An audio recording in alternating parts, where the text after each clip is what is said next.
Hello and welcome. I'm Ollie Law, Editor-in-Chief of Unbreakable Ventures, a threat landscape newsletter to help business professionals thrive through any crisis. I'm joined today by Brad Law, who is a Senior Advisor at Unbreakable Ventures, as well as the co-founder and head of consulting at Fixinc. Brad comes with 25 plus years of international experience in business continuity, ITDR, incident management, crisis management, all those sorts of things, primarily through the ASEAN regions, India, Europe and Oceania. He has led major resilience and crisis management projects in sectors from government to utilities, private and public sectors. Brad's also a former British Army tank commander and survival instructor.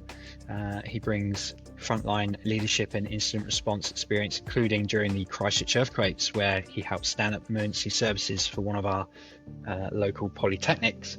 He was named Australasia's Business Continuity Consultant of the Year in 2015, and he's also a certified BCI trainer, passionate about helping organisations build real-world resilience. And today, he's going to be helping us understand the latest measles outbreak and how we might want to prepare and take this seriously. So welcome, Brad. Thanks, Ollie. Yeah, good to be here to talk about, it's a really important subject. Great. Before we get started, if you do like this sort of resource, make sure to subscribe wherever you get your podcasts and email newsletters from. You can head to unbreakableventures.com and check out our weekly resource to see if it's something that could help you in these turbulent times. As we're recording this, it's Friday the 7th of April, and we're discussing the growing measles outbreak out of the US and has now hit our shores here in Oceania. So let's get into it.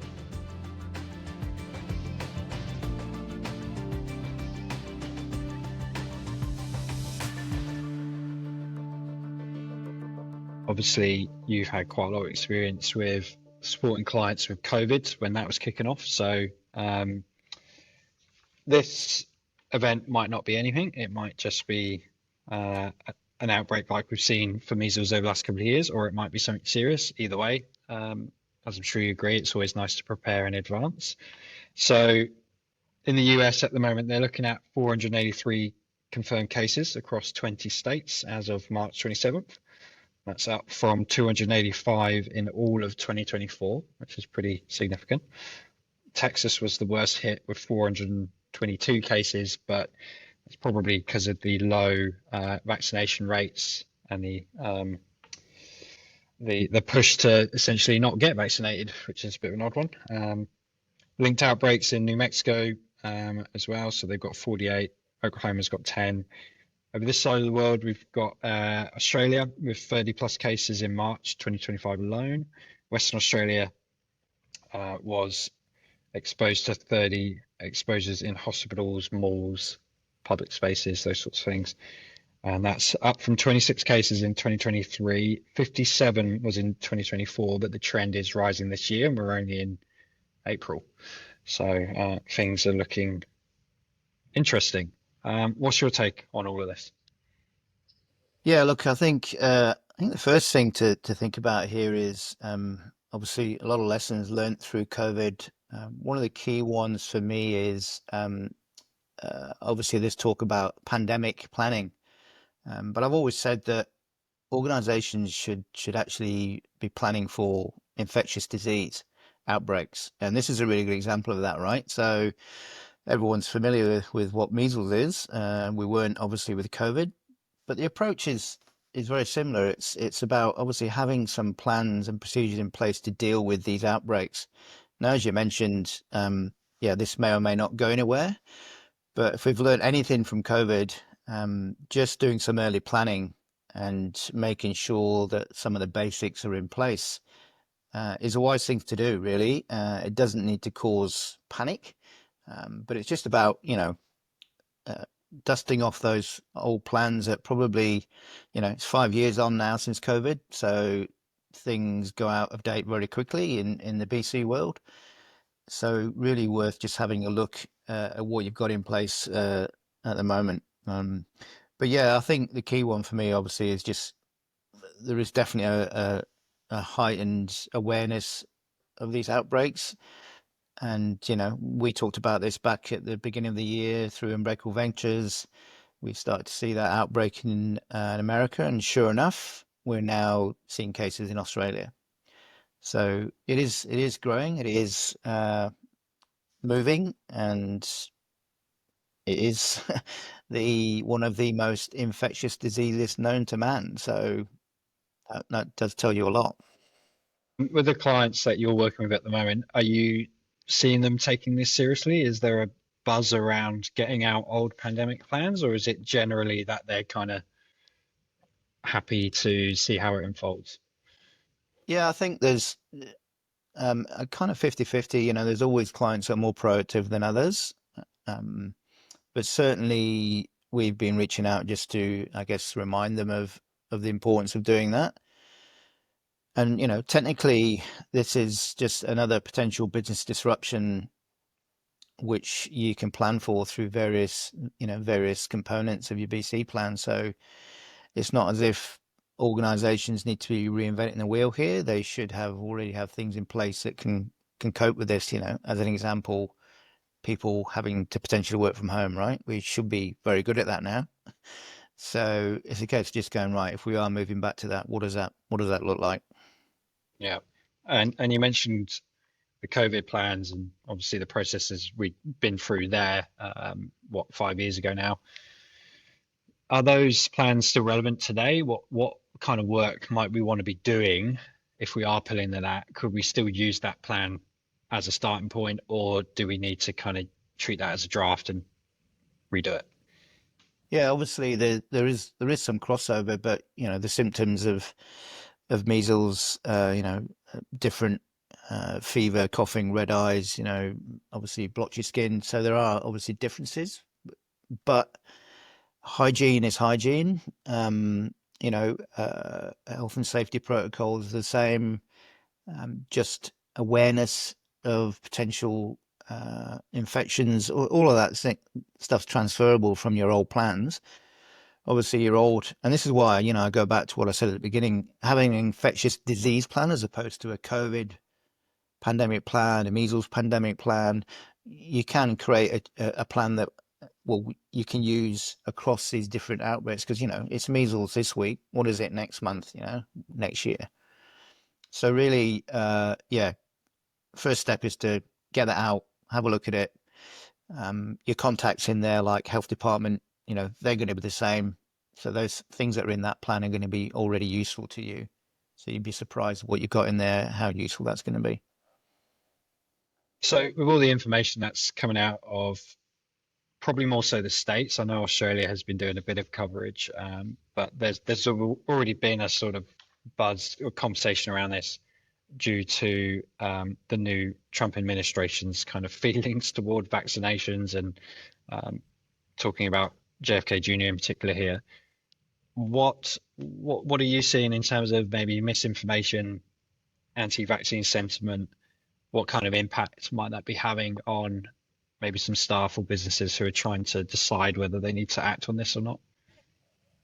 Yeah, again, I think um, obviously vaccinations have been around for a long, long time, but that word was heightened during COVID, and there was a lot of I guess issues around that. People not wanting to get vaccinated versus people that were kind of forced into it due to potentially their work environment. So all of that has stirred up this debate and uncertainty and all of those things. But the measles vaccine has been around for years and years. It's not like COVID where it was something they had to kind of create very quickly. So I think that most people will be sensible around that. Again, it's probably a case of, I mean, I can't remember when I had mine a long time ago, right? So what does that mean? Is it still good? Do I need a booster? So I think just getting a bit more information from the health departments on that. But it it does work. It's worked for many many years. So I believe that people should be really considering doing that. And obviously there's vulnerable groups, the young and the old, as per usual, are vulnerable. So it's about, yeah, what do we need to do, and potentially organisations getting a sense of where everyone is in their organisation with regards to the vaccination. Um, have people had it in the past? So let's say the measles doesn't particularly kick off as hard as what COVID did, which hopefully is the case, but it lingers and it does cause a little bit of disruption. If we then put that in parallel to what's come out of the US for the tariffs, other geopolitical issues, all these different soup of disruptions that are going on. Um, is there, I guess, an example where an organization might be concentrating on just one thing? They might be concentrating only tariffs, and then actually measles creeps up on them, and there is this work from home requirement that they weren't preparing for. So it's almost like an overwhelm of things I need to think about. How do we simplify that so that it doesn't seem so overwhelming and they can get ready for a potential measles outbreak whilst preparing for the tariffs, whilst preparing for, supply chain issues? How do we deal with that overwhelm at the moment? Yeah, yeah, it's a good point, and it is something I see a lot, and it is sometimes the reason why businesses find, business continuity and business disruption too hard, because we are facing these multiple incidents all the time now, and it does become overwhelming. So we have to really simplify it and not overcomplicate things. So important to go back to your threat landscape, and is measles, if there is an outbreak, is measles an issue for your business, right? Is the first thing, because not every a lot of businesses thrive through COVID, right? So it's about understanding that would be the first thing, and that's pulling out those old, or not old, but your previous risk plans that you may have developed, likelihood versus impact documentation, and reviewing that, and then actually then breaking all those down into disruption scenarios. So ultimately, if you can't get into your place of work, it's irrelevant whether it's the measles or the tariffs or a fire, right? You've lost your primary operations center. So what are you going to do about that, right? You have a work from home strategy as an example. So again, it's irrelevant what's happened to you. So you can actually start to clump all of these things together and go, right, if all of these things happen at once, is there one strategy that we can employ that's going to help us continue to operate? And straight away, you've eliminated multiple things that you have to prepare for, and you've only got one strategy that covers all bases. So that's what I would suggest is that people need to look at that, find out what are all of your threats, which are the high impact likely ones. Is there a strategy that we can implement that covers all of those if they all eventuate at the same time? So it reminds me of, I'm just pulling up a LinkedIn post actually from an old colleague of ours, Bryony Morgan, who Yeah. talks about work from home is not a business continuity plan. Um, Really quite a good post here and very interesting. So I'll just read the short bit of it. But work from home is now part of business as usual, not a contingency plan on its own. The impacts of tropical cyclone Alfred along the Queensland and New South Wales coast earlier this month caused massive power outages and showed why we need to think beyond work from home for business continuity. If critical staff lose both office access and power at home, what's the backup plan? Time to rethink resilience. I thought that was really good. I mean, obviously, she's talking there about the cyclones that have just hit. Um, but it's true, as you're saying, like we are very good at working from home. That now brings risks in itself, right? So it's not just a solution, it's maybe one of them, but it also brings risk. So, yeah, what's the evolution there? What do we need to think about around what was a mitigation for COVID is now the norm today? Um, yeah, look, she makes a really good point. And it isn't a business continuity plan. It's a strategy, right? One of many strategies you can employ. The issue, just I guess going back to COVID, the issue that we saw with a lot of organizations is they already had that, like the work from home strategy was not developed because of COVID. It was for a lot of businesses, but businesses that have been practicing business continuity for years already had that as a strategy, right? They had identified that could be an option for them. You think all the way back to 9/11 when a lot of organizations lost their primary place of work. You look at the likes of Deutsche Bank, who relocated all of their people into a building that had been sat there with dust on it for years, waiting for that very thing to happen, right? It wasn't a home, but it was another location. So it was a work from another location strategy. Obviously, they had power, different power grid, and all of those things ready to kick in. It's not that's an expensive option, obviously, and not every organization can do that. But the main issue that I saw was that businesses that even had a work from home strategy had never really practiced it. So they had maybe a couple of people went home and tried it, didn't come in that day, but actually having a full workforce doing that, and seeing what the problems are. And one of those problems, as Bryony points out there, is, what happens if you have a power cut at home?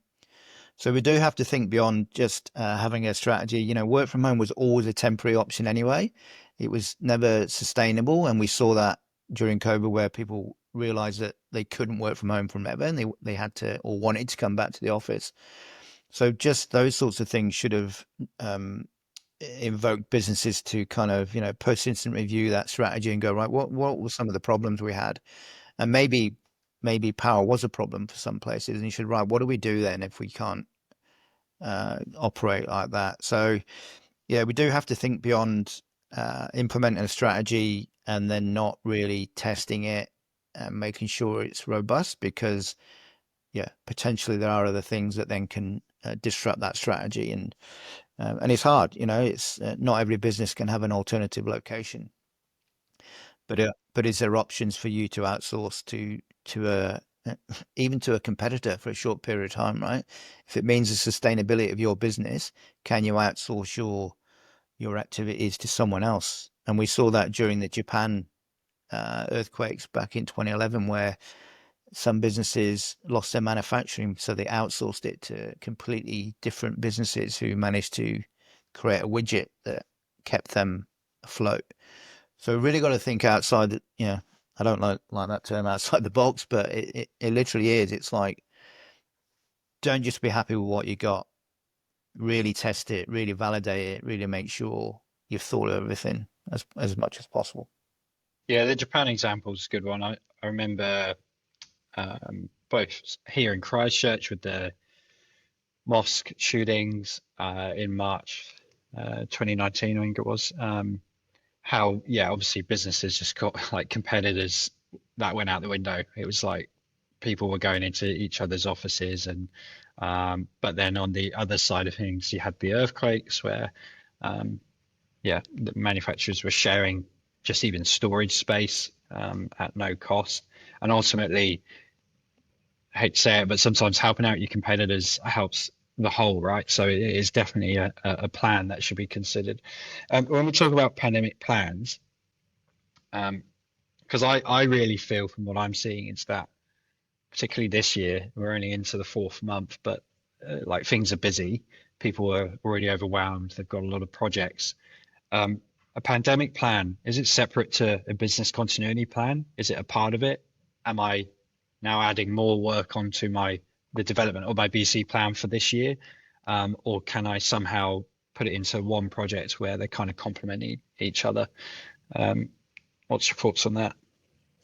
Yeah, look, we generally do see, and I go back to trying to get businesses to use the terminology infectious disease plan, because the definition of a pandemic is it's something that is announced or implemented by the World Health Organization.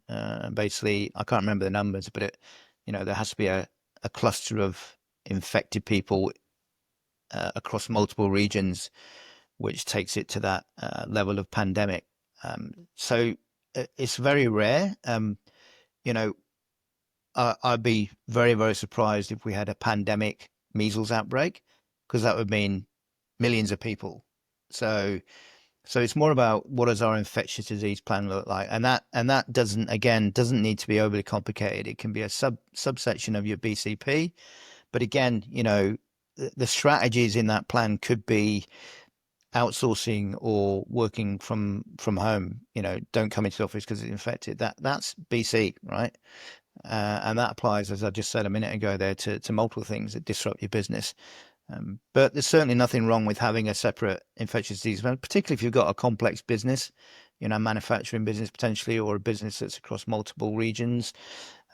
Having that, and that really dives into the detail of, what are our um, hygiene processes that we need to implement, what's our leave policies, absenteeism policies, all those things. So that all can be incorporated in that plan. So, but if you haven't got time to do that, then your business continuity plan that you've got at the moment should be able to help you deal with most of what comes your way. Again, I go back to, what does your risk and threat landscape look like? Because if you're in an industry that's already suffering from this in other parts of particularly Australia, look at that and how they're dealing with it. What do you need to think about? Yeah, that probably brings me on to next step. I'm keen to talk more about a specific case study or an industry, so that maybe some people can relate to that potentially. And I think one that comes to mind is universities. Um, they've got a lot of moving parts. They've got a lot of stakeholders, a lot of people, and typically a lot of human-to-human interaction.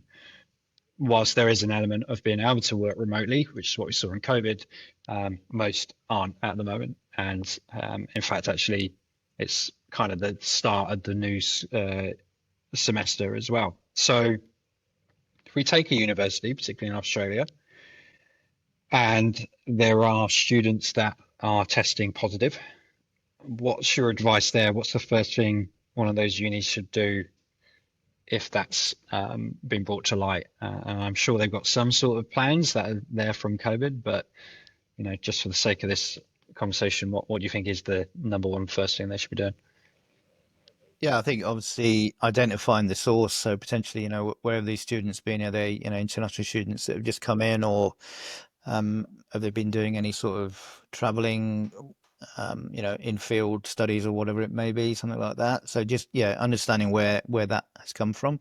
Obviously, the isolation piece is really important. You need to isolate them. The thing to remember about the measles is it's got a 10 to 14-day incubation period. So, and symptoms are not necessarily seen or shown for about 7 8 days. So someone could, you have to assume that everyone, or that person potentially has been walking around the university, potentially infecting other people. So yeah, you've got to take that seriously. If it's someone in your organization that's been tested positive, then yeah, that you must assume that other people are infected. So that, I think, for me is key, is really just kind of that, identification, isolation, and then eradication. So identify who people are, potentially try and isolate, if someone has the symptoms,